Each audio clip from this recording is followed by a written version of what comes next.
दोस्तों, आज की कहानी है।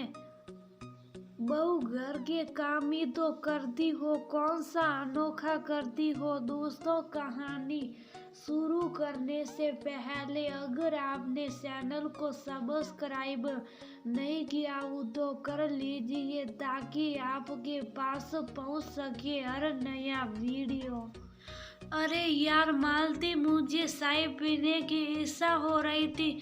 तुम क्या खाना खा रही हो? अगर देर नहीं हो रही तो एक कप चाय पिला दो, बाद में खाना खा लेना। दुकान पर जाना है, बाहर की चाय मुझे बिल्कुल अच्छी नहीं लगती। बहुत काम है मुझे। वैसे भी तुम तो घर में रहोगी, कभी भी खाना खा सकती हो। अभी अपनी पत्नी मालती से कहता है।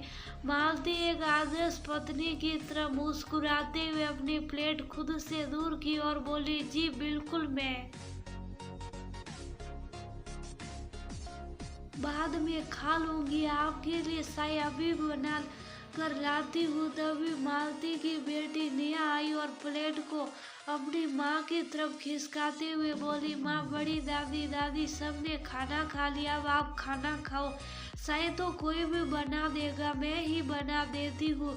उस वक्त मालती को लगा घर में दो पीढ़ियों की सास है, परंतु एक माँ का दर्द आखिर बेटी ही समझी। सच नेहा के पिता अम्बिया बोले, अरे नहीं बेटा, तुम क्यों सही बनाओगी? वैसे भी हॉस्टल में अपना काम तो तुम करती ही हो, तुम आराम करो। तुम्हारी माँ तो ऐसे ही बैठी रहती है, वो सही बना देगी। नेहा की दादी कमला जी वही बैठी थी, वह बोली, हाँ हाँ बहू सही बना देगी, थोड़ी देर हो जाएगी, खाने में तो क्या बिगड़ जाएगा। बहू को तो आदत है। जब बहू, मेरे लिए भी एक कप चाय बना दो। वही दूर में कमला जी की सास, जो कि 86 साल की हो चुकी थी, फिर भी फिर थी, वह बोली, छोटी बहू, तुम्हारी सास तो बहाने ढूंढती है कि बस उसे हिलना न पड़े। अरे जिसने अपने समय में काम नहीं किया वो तुम्हारी क्या ही मदद करेगी। हाँ, मैं इतनी मदद कर सकती हूँ कि मैं चाय नहीं लूंगी। नेहा मुस्कुराकर बोली, बड़ी दादी, जहाँ सबके लिए चाय बनेगी वहाँ एक कप चाय आपके लिए भी बन जाएगी। अपनी माँ के बारे में इतना सोचा वही बहुत है। नेहा ने बड़े हास्य से दोनों को देखा और बोली, औरतों को घर में कितने काम होते हैं ये आप सब कब समझेंगे। मशीन भी कभी कभी रुकता है, पर माँ को तो रुकते हुए मैं देखी ही नहीं हूँ। क्या आप लोगों के जीवन में माँ के होने का बस यही एक महत्व है कि वह घर की और हमारे सभी काम करती है? कमला जी बोली, तुम्हारी माँ कोई दुनिया का अनोखा काम नहीं करती, घर के सारे काम पीढ़ियों से औरतें ही करती आई है, तो इसमें महत्व की बात कहाँ से उठ जाती है? और कौन सा सारा काम वो हाथों से करती है? हर काम के लिए मशीन ने रखा है। अब ये हंसकर बोले, सही कर रही हो माँ, सुविधा के अनुसार हर मशीन घर में आकर रख दी है।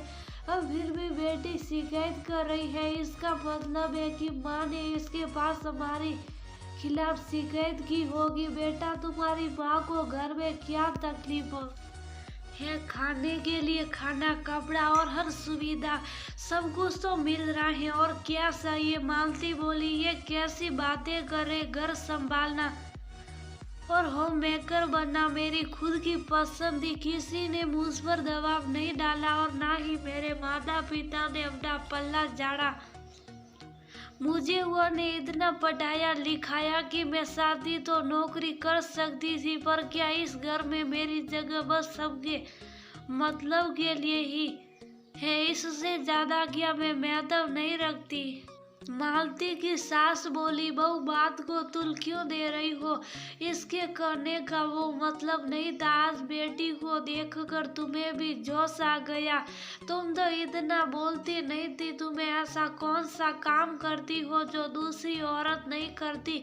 घर के काम करना तो औरत की जिम्मेदारी होती है। मालती बोली, मम्मी जी, मैं नहीं चाहती मेरी बेटी को गलत संदेश मिलेगी। एक औरत जो घर गृहस्थी संभालती है उसकी कोई पहचान नहीं होती है। औरत वो है उन खाली दीवारों को अपने प्यार से एक मकान को घर का रूप देती है।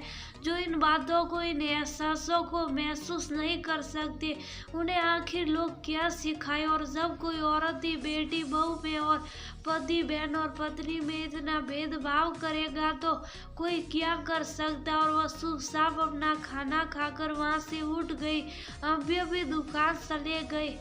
दुकानदारी पूरी करके जब रात को घर लौटे तो मालती ने हर रोज की तरह सबको खाना परोसा और सबके खाने के बाद खुद भी खाना खा रही थी। नेहा बोली, माँ, अक्सर लोगों को गलतफहमी हो जाती है कि अगर औरत नहीं बोलती तो लोग उसे गुस्सा समझ लेते हैं। अपने लिए भी बोलना सीखो। आप घर संभालती है, कोई गुलामी नहीं करती है। इस घर में आपका क्या महत्व है ये इन्हें बताना बहुत जरूरी है। इतना बोलकर नेहा मुस्कुराते हुए अपने कमरे में चली गई। खाना खाकर जब मालती अपने कमरे में गई तो अम्मी बोले, आज तुमने सबके सामने माँ से जिस तरह से बात की वह तुम्हें नहीं करनी चाहिए थी। घर का काम करती हो, अच्छी बात है, पर लोगों को इसके लिए तुम सुना नहीं सकती हो। मालती बोली, आपकी माँ भी एक औरत है, पर न जाने क्यों वह औरत के दर्द को भूल गई है। अरे उससे अच्छी तो आपकी दादी दिखनी, कम से कम मेरी तकलीफ तो दिखती है।